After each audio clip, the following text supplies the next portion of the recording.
Hey everyone, welcome back to the channel. Thanks for tuning in. You're watching the VSO Gun Channel. Happy New Year, everyone. I hope that you had a safe, fun, and eventful, or uneventful, if that's your speed, New Year. I know that that's our speed. We were literally in bed by 11 o'clock. So for those of you who are sticking the muds out there, you're right there with me. Today, what I want to do is a demo for you guys, because I know that the tax stamp, the $200 component of the tax stamp for suppressors, has now officially fallen off. And many of you are going to be rushing in to get your first suppressor. When it comes to suppressors, the performance of that suppressor is very much dependent on a lot of factors, but chief among those is the host that you choose to mount it on. Just because you have like this cool bolt action 300 Win Mag doesn't mean that that's going to be an excellent suppressor host. And I would say that up to this point anyway, the most popular suppressors have been 30 caliber suppressors and 22 suppressors. I'd like to see how that number rebalances with this new status quo and see how that data looks in 2027 after we get a full year of this sort of thing, what that data balance is like. But the reasons for that were basically 30 cal, you could use it on most of your rifle stuff, and 22, who doesn't love a 22 suppressor? Anyhoozle, that host matters. Everything from the ammunition that you use, to the operating system of that firearm, to the barrel length, for instance. For the same caliber of weapon, we often associate a shorter barrel with a louder gun.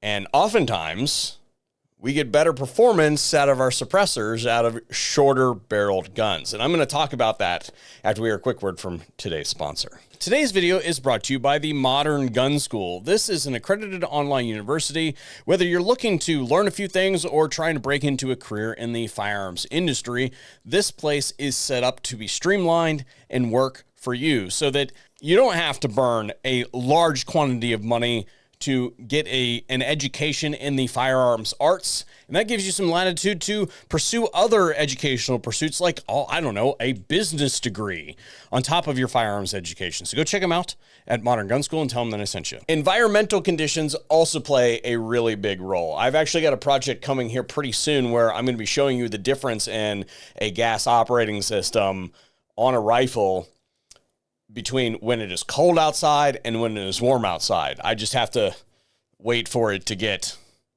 warm outside and then cold outside again, which shouldn't be a problem. I think it's supposed to be like 65 degrees next week sometime, but it's really cold outside right now. So environmental conditions change the burn rate of your powder. So if it's colder outside, then you're going to have a lower burn rate if that ammunition is allowed to acclimatize to the temperature.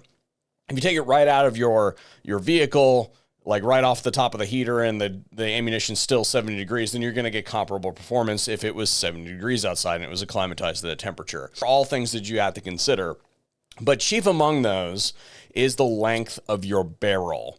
There's this common misconception that somehow suppressors increase the pressure in your barrel. They'll say that it's got too much back pressure and that's what causing the gas in your face. And that is a fantasy.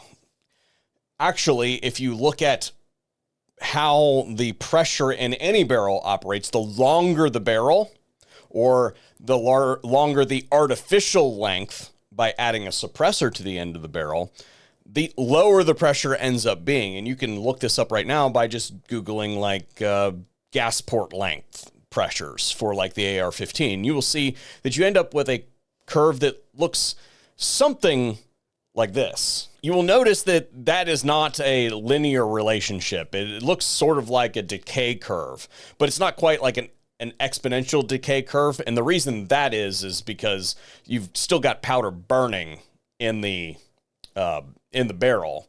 So I want you to imagine for a second that you've got a tube, which is basically what a gun is a tube with a blocked end, and you put a projectile in there.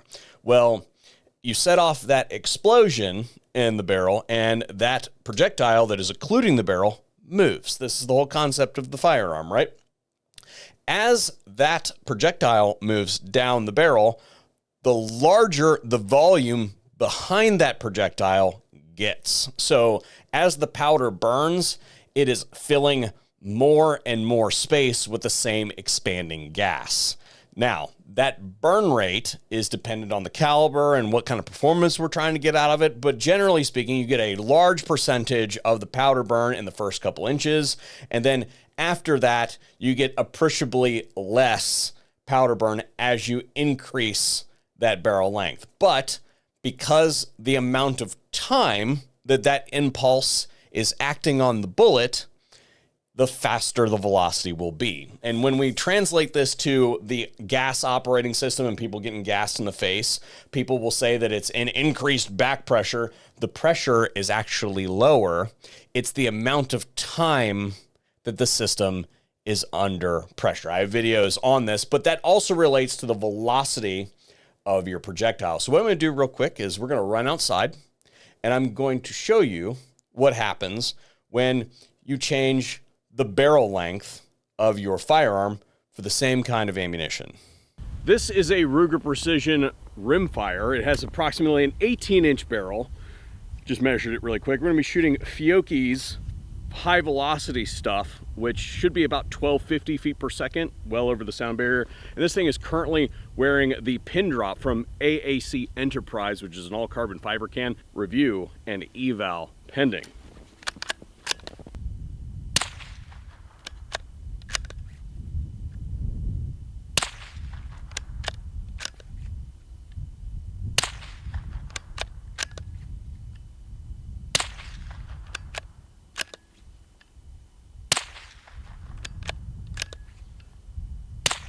All right, that's probably enough. You guys get the idea. Now, in all instances, you can't use subsonic ammunition. And there are many instances where you don't want to use subsonic ammunition because you don't want to trade the lethality of the high velocity for the sound signature. It depends on what you're doing with it. But when we're talking about this scenario, which is just playing outside with the 22, I want superior performance. So what you heard there were two distinct sound signatures. The sound of the muzzle blast being captured by the suppressor, which is the only thing that the suppressor actually acts on. So it's sequestering that gas, cooling it down, slowing it down, and releasing it over a longer period of time. Sounds quieter. But then you also heard a very distinct second sound, which is the sound of the bullet traveling downrange, breaking the sound barrier, just like supersonic jet. Let's see what happens when we reduce that barrel length a little bit. Same ammunition, same suppressor. This is a Volkorson Scorpion. It has roughly a 4-inch barrel.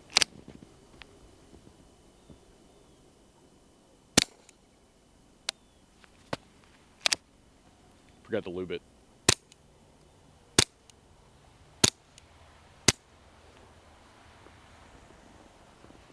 I think that time you'll notice that it sounds completely different. We have only that one sound signature because we have reduced the amount of time that bullet is under pressure, and therefore it has less time to build that velocity, and it is staying under the sound barrier. So I guess what I'm gonna say to you is it is very dependent on the makeup of that weapon, not only the operating system, but the barrel length and of course the ammunition. Just because a box says subsonic ammunition on it and then lists like 1050 or something like that on the box doesn't mean that it's going to operate that way in your firearm, depending on that barrel length. You should look into what that ammunition was tested on to achieve those velocities. And if you put that supersonic ammunition in your pistol, it may be under that sound barrier. If you put that supersonic ammunition in your pistol caliber carbine, it might be over. It really just depends on what the standard was used to measure that velocity when they were loading it, and it may not operate that way in your specific host. So I hope that you learned something in this video. If you did, then sound off in the comment section down below. If you knew all that already, then tell me that I'm an idiot and that I just made a dumb video. And if you know somebody that might possibly need to know this information, then send it to them so that they can be well informed. I'm just trying to help you guys out so that you don't do a bunch of stupid stuff at the store thinking that you're going to have a certain type of performance, and then you get there and you get disappointed because you didn't have this relatively basic information or had just never thought about it before. Thanks for tuning into the VSO Gun Channel, and hopefully we'll see you on another one here pretty soon. Happy New Year, everybody.